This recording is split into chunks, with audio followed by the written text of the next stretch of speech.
Hi everyone, my dear students. मुझे आशा है कि आप सब ठीक होंगे। तो आज मैं आपके लिए लेकर आया हूँ बहुत ही अच्छी ट्रिक। आज इंग्लिश में बताऊंगा आपको एप्लीकेशन किस टाइप से आपको लिखना है, इंग्लिश का पूरा फॉर्मेट एप्लीकेशन लिखने का। ठीक है, तो ट्रिक से मैं आपको बताऊंगा बहुत ही इजी तरीके से। ठीक है, जिसमें आपको ज्यादा याद करने की जरूरत नहीं रहेगी। सिर्फ मैं आपको चार चार या तीन फॉर्मेट बताऊंगा जो आपको याद रखना है। ठीक है, तो यहाँ पे आप ध्यान दो। ठीक है, वीडियो को अपन स्टार्ट करते हैं बहुत ही सरल तरीके से। यहाँ पे मैं एक ट्रिक लेकर आया हूँ एप्लीकेशन लिखने की। ठीक है, कोई सी भी लीव की अगर आपने एप्लीकेशन लिखना है, जैसे कि एग्जाम में लिखना है या अपने याद करना है, ठीक है, तो उसको हम इस तरीके से लिखेंगे। यहाँ पे ये फॉर्मेट आपको दिख रहा होगा। ठीक है, मैं आपको इसमें लिखकर बताऊंगा किस तरीके से आपको लिखना है। कोई सी भी एप्लीकेशन हो लीव वाली होना चाहिए। ठीक है, लीव वाली मतलब आपका हम किसी से मांग रहे हैं, छुट्टी मांग रहे हैं, उससे रिलेटेड ये एप्लीकेशन मैं आपको बताऊंगा। ठीक है, कहीं भी आप लिख दोगे, एग्जाम में भी लिख दोगे, तब भी आपको बराबर 5 नंबर आपके बन जाएंगे। ठीक है, एक ट्रिक से नहीं। ठीक है, ये ट्रिक बहुत ही अच्छी है, सिर्फ आपको इतना ध्यान रखना है, वो मैं आपको बता रहा हूँ। वीडियो में आप बने रहिए। तो स्टार्ट करते हैं अपन। जैसे कि छुट्टी, ठीक है, लीव हम किसी से मांग रहे हैं, तो ठीक है, किसी से मांग रहे हैं तो उसको हम एप्लीकेशन लिखेंगे, मतलब आवेदन पत्र लिखेंगे, उसको आवेदन देंगे जिसको भी हम दे रहे हैं। जैसे कि मान लो स्कूल में हम प्रिंसिपल सर से नहीं अवकाश मांग रहे हैं, लीव मांग रहे हैं, तो यहाँ पे हम ये आपको ये सिर्फ ये ध्यान रखना है। ठीक है, उसका एड्रेस होना चाहिए उनका। ठीक है, जैसे कि यहाँ पे हम प्रिंसिपल को लिख रहे हैं तो टू द प्रिंसिपल। ठीक है, ये मेन चीज है, इतना आप ध्यान रखें, टू द प्रिंसिपल। ठीक है, प्रिंसिपल को लिख रहे हैं तो यहाँ पे टू द प्रिंसिपल, आपको इतना ध्यान रखना है। ठीक है, कहाँ पे लिख रहे हो, प्रिंसिपल सर कहाँ रहते हैं, अपना स्कूल कहाँ पे है, उस स्कूल का आपको एड्रेस लिखना है। सिर्फ यहाँ पे जो भी आपके स्कूल का एड्रेस, वो एड्रेस यहाँ पे हम लिख देंगे। जैसे कि मान लो मैं यहाँ पे लिख देता हूँ, ठीक है, जैसे कि मैं यहाँ पे लिख देता हूँ हाई स्कूल, ठीक है, हाई स्कूल कुम्भराज। ठीक है, जैसे कि मैं यहाँ पे लिख देता हूँ हाई स्कूल कुम्भराज।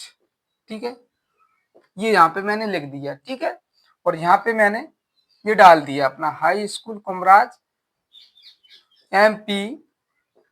ठीक है, इस प्रकार MP गुना। ठीक है, ये अपना एड्रेस होगा जिसको हम सेंड कर रहे हैं, जिसको हम भेज रहे हैं। ठीक है, जिसको हम आवेदन दे रहे हैं, ठीक है, उसका वहां का एड्रेस लिखा जाता है। ठीक है, ये ध्यान, ये आपको सिर्फ इतना ही ध्यान रखना है, टू द प्रिंसिपल जिसको भी हम लिख रहे हैं। ठीक है, और उसका वहां का एड्रेस आपको डाल देना है। बात फ्री हो गई। यहाँ पे एक फॉर्मेट अपना ये हो गया क्लियर। ठीक है, एंड सेकंड पे मैं आपको बताऊं, सब्जेक्ट आपको याद रखना है। जो भी आपको फॉर्मेट दिया जाएगा, ये एल के लिए, ठीक है, बीमार है, उससे रिलेटेड है, तो यहाँ पे हमको उस फॉर्मेट को जो दिया है, उस फॉर्मेट को यहाँ पे हमको लिखना है सब्जेक्ट के आगे, कि हम किसके लिए, किस लिए हम उनसे छुट्टी मांग रहे हैं, लीव मांग रहे हैं, वो यहाँ पे हमको दर्शाना है। ठीक है, जैसे कि मान लो सब्जेक्ट, यहाँ पे हम एप्लीकेशन लिख रहे हैं, तो यहाँ पे तुम लिख सकते हो एप्लीकेशन इस प्रकार। ठीक है, एप्लीकेशन फॉर लीव। ठीक है, यहाँ पे हम लिख सकते हैं, ये इस प्रकार हम लिख सकते हैं एप्लीकेशन फॉर लीव। तो लीव का मतलब क्या होता है, छुट्टी। छुट्टी के लिए आवेदन पत्र, इसका मतलब ये होता है सब्जेक्ट अपना ये विषय होगा। सिर्फ आपको सब्जेक्ट का ध्यान रखना है, और आपको जो फॉर्मेट दिया जाएगा उस फॉर्मेट में ही रहता है कि आपको इससे रिलेटेड आपको लीव मांगना है। ठीक है, तो वो लीव मांगेगा किसके आधार पर, ठीक है, वो हमको यहाँ पे लिखना है। ठीक, एंड रिस्पेक्टेड सर, आपको ये ध्यान रखना है, रिस्पेक्टेड सर, आदरणीय सर, जब हम किसी से लीव मांग रहे हैं तो सम्मान के साथ मांगेंगे। तो रिस्पेक्टेड सर, आपको इतना ध्यान रखना है। ठीक है, इस प्रकार लगा देते हैं। मैं आपसे कहना चाहता हूं कि ये हम यहाँ पे हम बोल सकते हैं इसको हिंदी में। ठीक है, आई एम, इस प्रकार यहाँ पे लिखेंगे I am suffering, I am suffering from fever since last night.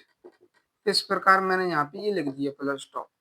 I beg to say that, मैं आपसे कहना चाहता हूँ कि I am suffering from fever since last night, मैं पिछली रात से बुखार से पीड़ित हूँ, मैं ये कह रहा हूँ। ठीक है, तो यहाँ पे हम लिख देंगे आखिरी में so I can not attend the school, या फिर हम यहाँ लिख देंगे कॉलेज। ठीक है, स्कूल या फिर कॉलेज के लिए इस प्रकार हम यहाँ पे लिख देंगे। कॉलेज में भी लिख सकते हैं। ठीक है, यहाँ भी आप लिखना चाहो ऑफिस के लिए भी लिख सकते हैं, अगर आपको किसी से लीव चाहिए हो तो। ठीक है, यहाँ को हम ऑफिस लिख देंगे। ठीक है, जो भी हम वर्क करते हैं कॉलेज के लिए, स्कूल के लिए, जहाँ भी हम वर्क करते हैं वहां से अगर हम लीव मांग रहे हैं तो इस प्रकार हम ये फॉर्मेट लिख सकते हैं। ठीक है, एंड लास्ट में मैंने लिख ही रखा है, कोई प्रॉब्लम नहीं है। लीव के लिए है ये, काइंडली ग्रांट में लीव, जितनी दिन की आपको लीव चाहिए वो लीव यहाँ पे डाल देना। काइंडली ग्रांट में लीव 3 days ओनली, मुझे सिर्फ 3 दिन की ही आपका चाहिए। ठीक है, कितने दिन की? 3 दिन की। कृपया आप मुझे 3 दिन की छुट्टी प्रदान करें। और योर्स ओबीडेंटली में आपका आज्ञाकारी या आपका शिष्य जो भी है, मैम यहाँ पे अपना नाम लिख देना, जैसे मैं लिख देता हूँ यहाँ पे मोहन, और क्लास आप जिस क्लास में आप स्टडी कर रहे हो उस क्लास का नाम, जैसे कि यहाँ पे लिख देना 12th या फिर 10th। ठीक है, यहाँ पे लिख देना थैंक यू सर, धन्यवाद आपका। तो इस प्रकार हम इस फॉर्मेट से एप्लीकेशन कोई सी वो लीव की हम बिल्कुल लिख सकते हैं। और हम यूज कर सकते हैं इस ट्रिक को कोई सी भी लीव वाली एप्लीकेशन लिखने के लिए। तो आपको ये वीडियो कैसा लगा, लाइक कमेंट करके जरूर बताना। जिसने मेरे चैनल को सब्सक्राइब नहीं किया वो सब्सक्राइब कर लेना। ठीक है, कल फिर मिलते हैं एक नए टॉपिक के साथ, तब तक के लिए जय हिंद जय